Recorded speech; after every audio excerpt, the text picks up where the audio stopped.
मोदी की गारंटी 2 करोड़ रोजगार का जवाब दे दे मोदी जी खुद। भाजपाइयों में तो दम नहीं है। मोदी जी 2 करोड़ रोजगार की गारंटी का वादा बता दें। मोदी जी काला धन वापस लाने का वादा बता दें। मोदी जी 15 लाख खाते में डालने का वादे की गारंटी बता दें।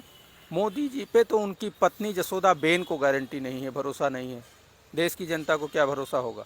15 लाख खाते में आने की बात से शुरू हुई ये सरकार 5 किलो राशन पे आके टिक गई है। पूरे देश में ये संदेश था, हर जगह जनता से किसी से पूछो तो कहा नहीं जी आ रही है कांग्रेस। मोदी जी अगर आप 450 रुपये का सिलेंडर राजस्थान और छत्तीसगढ़ में देने के लिए वादा कर रहे हैं तो आपको तत्काल प्रभाव से पूरे देश को 450 का गैस सिलेंडर देना चाहिए। जनता अब इस बात के लिए चिंतन करे कि भाई क्या हुआ, क्या हमारा 500 का जो सिलेंडर गरीब तक पहुंचता था वो उसको पसंद नहीं था। क्या चिरंजीवी योजना में जो गरीबों को मुफ्त इलाज मिल रहा था वो गरीब जनता को पसंद नहीं था। पूरा देश इस परिणाम से अवाक है। भाजपा के बड़े बड़े नेता मुझे फ़ोन करके इस बात के लिए 10 दिन पहले से कह रहे थे कि नहीं आपके तीनों राज्यों में बनेगी सरकार। बांग्लादेश प्रति व्यक्ति आय में हमसे आगे कैसे निकल गया है। अफगानिस्तान का रुपया जो अभी 4-5 साल पहले तक हमसे नीचे था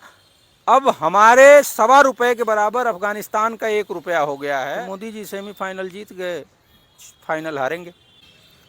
5 राज्यों के विधानसभा चुनावों के नतीजे सामने आ गए, लेकिन इन सब के बीच सबसे बड़ी जो चर्चा रही वो रही कांग्रेस की हार। मध्य प्रदेश, छत्तीसगढ़ और राजस्थान, तेलंगाना में तो कांग्रेस को बहुमत मिली, लेकिन सबसे बड़ा जो छत्तीसगढ़ को माना जा रहा था कि कांग्रेस की सरकार वहाँ रहेगी, वहाँ कोई एग्जिट पोल भी उस तरह से नहीं दिखा रहा था।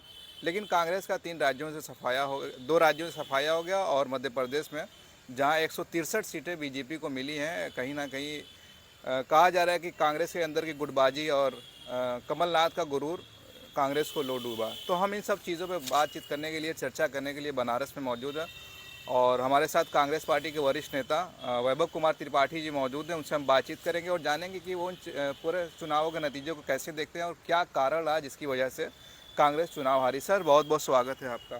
जी धन्यवाद।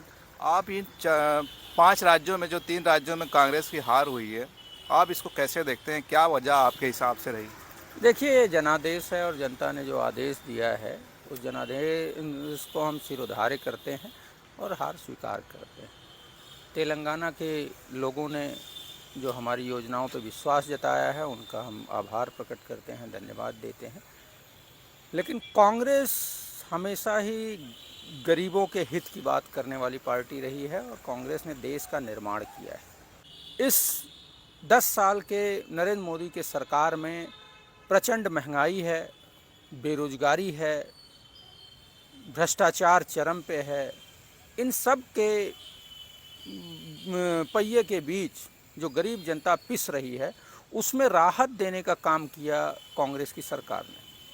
गहलोत जी ने बिजली बिल माफ़ किया, इंदिरा रसोई की योजना शुरू की जिसमें 8 रुपये में पौष्टिक अच्छा भरपेट भोजन गरीब किसान मजदूर को मिलता था, तो वो उससे राहत थी, महंगाई में राहत थी। कारण क्या रहा? मैं कंप्लीट कर रहा हूँ।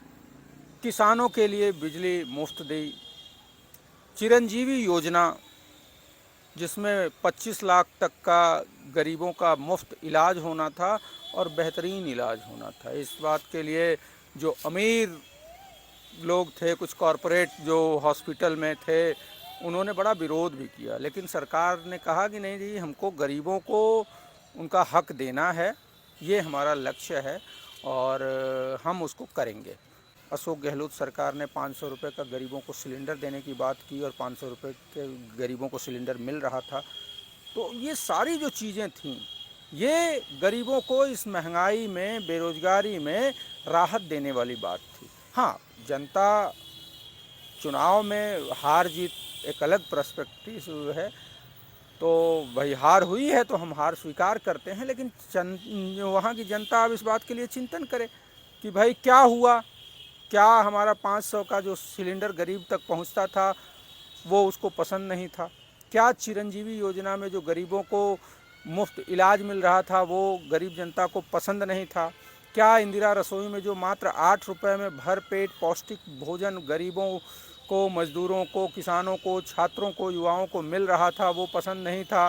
बिजली बिल की माफ़ी, जो सस्ती दर पे बिजली और किसानों के लिए मुफ्त बिजली की योजना थी, वो उचित नहीं थी। महिलाओं को आर्थिक मदद जो मिलती थी वो उचित नहीं थी। तो जनता ये सोचे।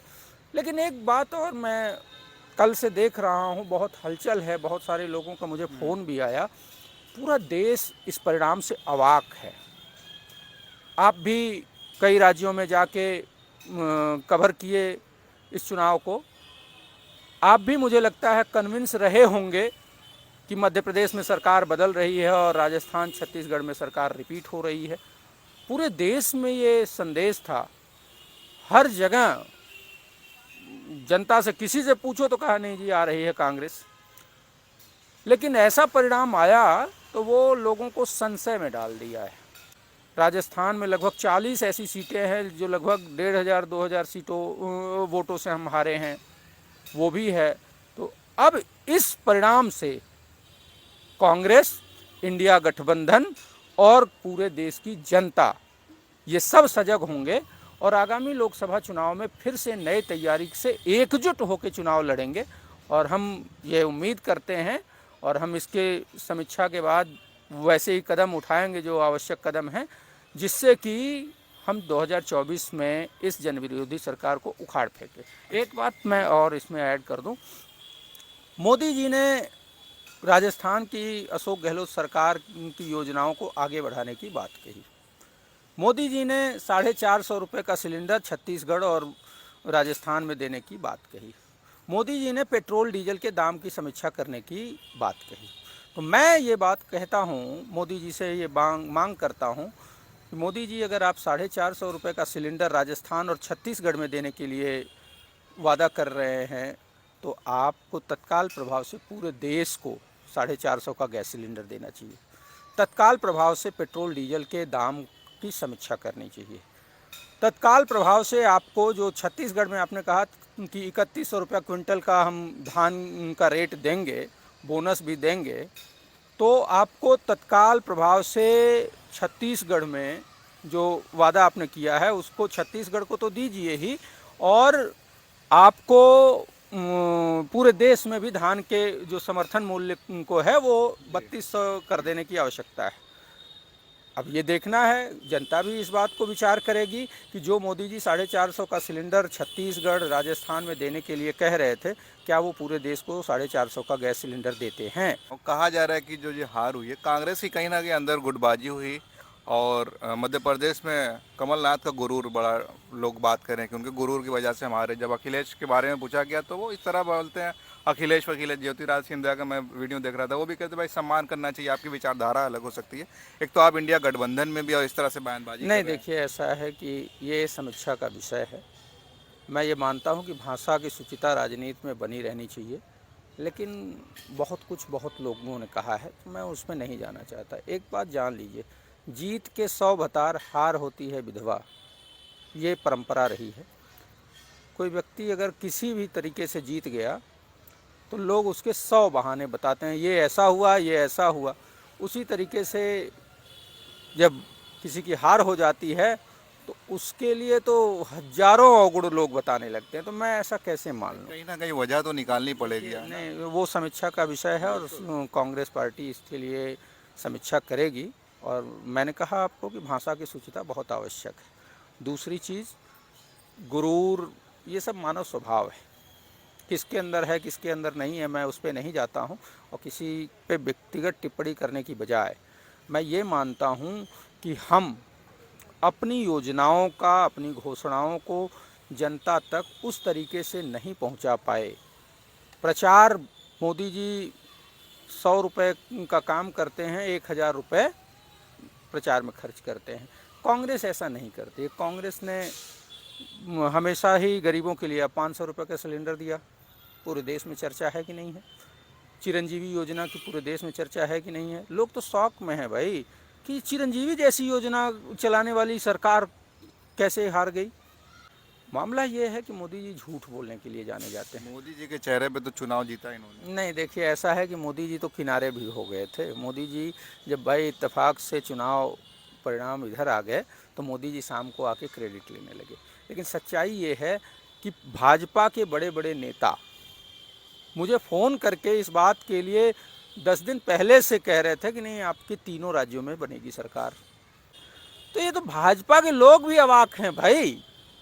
चलिए हार हुई है, आगे तो जनता ने शायद पसंद किया मोदी को। नहीं नहीं तो कोई बात नहीं ना। अब जनता ये सोचे कि 500 का सिलेंडर उचित था या 1200 का सिलेंडर उचित है।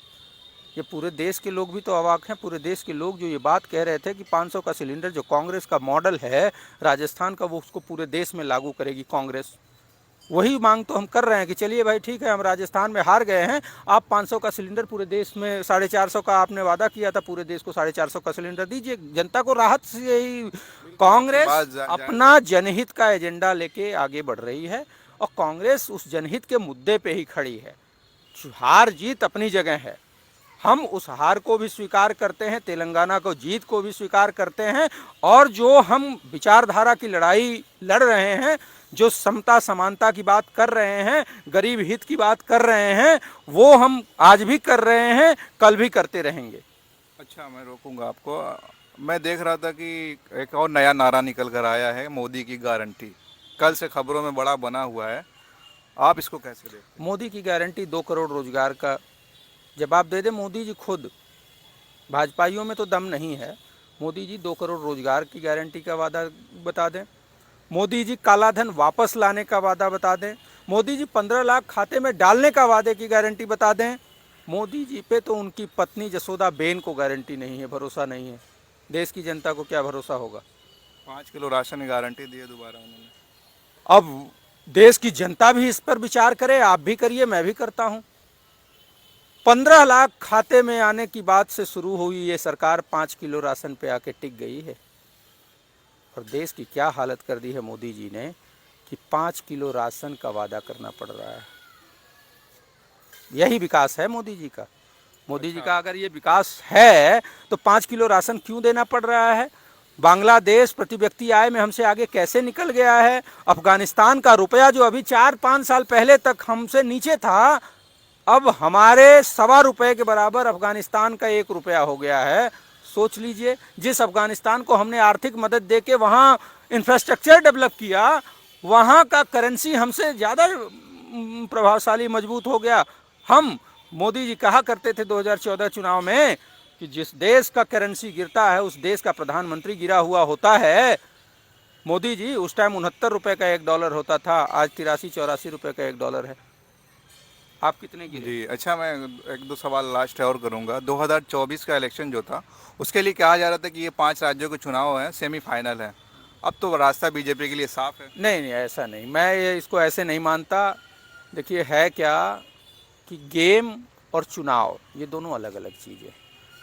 और अगर सिर्फ इसी पे बात करें कि सेमीफाइनल और फाइनल, तो सेमीफाइनल जीतने वाला भी फाइनल में हारता ही है भाई। जो 2 टीमें जाती हैं सेमीफाइनल जीत के, उसमें एक तो हारता ही है। तो मोदी जी सेमीफाइनल जीत गए, फाइनल हारेंगे, 2024 हारेंगे। कि उत्तर प्रदेश के अजय राय जो हैं कांग्रेस पार्टी के अध्यक्ष, उन्होंने कहा कि हम 80 सीटों पर लड़ने के लिए तैयार हैं। देखिए ऐसा है कि पार्टी तो तैयारी पूरे सीटों पे ही करती है भाई। अखिलेश जी गए मध्य प्रदेश, अखिलेश यादव कह रहे थे हम 65 पर लड़ रहे हैं। अरे अखिलेश जी 543 पे लड़ लें। अखिलेश जी गए ना, अरे सुन लीजिए ना, अरे फिर अब आप, मैंने क्या कहा, आप उसको घुमाइए नहीं ना। हर पार्टी अपने संगठन के लेवल पे पूरी सीटों पे तैयारी करती है। जब गठबंधन में सीट शेयरिंग का फार्मूला जो लोग उसमें निर्धारण के लिए रखे गए हैं, 12 लोगों की जो कमेटी है, वो डिसाइड करेगी ना कौन कितने सीटों पे लड़ेगा, कहाँ कहाँ लड़ेगा। वो सारी चीज़ें हैं, अभी वो प्रक्रियागत है, तो उस पर बहुत टिप्पणी ना करें। हाँ, तैयारी अखिलेश जी भी करते हैं सारी सीटों पे लड़ने के लिए, कांग्रेस भी करती है, जेडीयू भी करती है, ममता दीदी भी करती है, सभी लोग करते हैं। तो इसमें कोई हर्ज नहीं है। हम संगठनिक रूप से अपने तैयारी के लिए अगर कहें कि हम 80 पे तैयारी कर रहे हैं तो ये कोई गलत बात नहीं है। हाँ, जब गठबंधन होगा तो लड़ेंगे। अखिलेश जी गए थे मध्य प्रदेश, 72% वोट मिला, ये भी आप देख सकते हैं। अखिलेश जी गए थे वहाँ, तो उन्होंने कहा कांग्रेस और बीजेपी फर्क नहीं। अब आप लोग एक साथ जमा होंगे लोकसभा के लिए, तो एक कैसे आप लोग स्टेज शेयर कैसे करेंगे? एग्जैक्टली बात ये है कि नेशनल इंटरेस्ट में, जनता के दबाव में अखिलेश जी हों या बाकी कोई भी दल हो, एक होने को मजबूर है, क्योंकि ये जो तानाशाह सरकार है ये मिशनरीज का दुरुपयोग कर रही है, धनबल बाहुबल के दम पे चुनाव जीतना चाहती है, सारे जो इनके पास पैसे के कारपोरेट हैं वो पैसा बांट के चुनाव जीतना चाहते हैं। करेंगे। चलिए, बहुत शुक्रिया हमसे बातचीत करने के लिए। ये थे वैभव कुमार त्रिपाठी जी, जिनसे हम बातचीत कर रहे थे कि चुनावों के परिणाम जो है किस तरह से, क्या वजह रही हार हुई।